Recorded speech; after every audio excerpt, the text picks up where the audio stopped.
À Commercy, les habitants ne se contentent plus de voter aux élections, ils votent aussi pour des idées.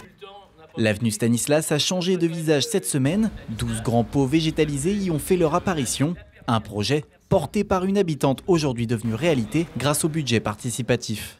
C'est une première pour Commercy sur ce dispositif du budget participatif. Il y a eu 17 projets déposés qui malheureusement tous ne répondaient pas aux différents critères. 6 donc ont été éligibles à ce projet et soumis donc au vote des commerciants.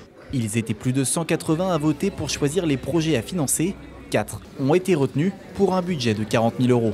Parmi eux, ces bacs à fleurs installés en pleine zone commerçante à environ 1 000 € l'unité, soit un total de 12 000 €. J'ai eu cette idée de végétalisation de l'avenue Stanislas parce que je trouvais que l'avenue en face de la mairie, enfin du château, était un petit peu triste.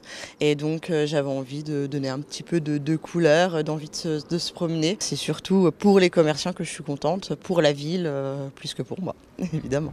Derrière ces projets se trouvent des habitants engagés, désireux d'améliorer leur cadre de vie. Ce sont eux qui ont soumis leurs idées et qui voient aujourd'hui leurs propositions prendre forme. On inaugure effectivement le premier projet, la végétalisation donc de l'avenue Stanislas par la pose de ces 12 pots.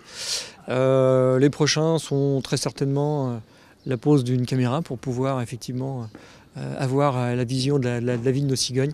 Voilà, on est encore en train de régler l'aspect technique avant de pouvoir déployer ce second projet. Et très prochainement aussi le projet de l'association Amafote, de mettre en lumière nos bâtiments anciens avec des photos d'époque par rapport à la réalité d'aujourd'hui.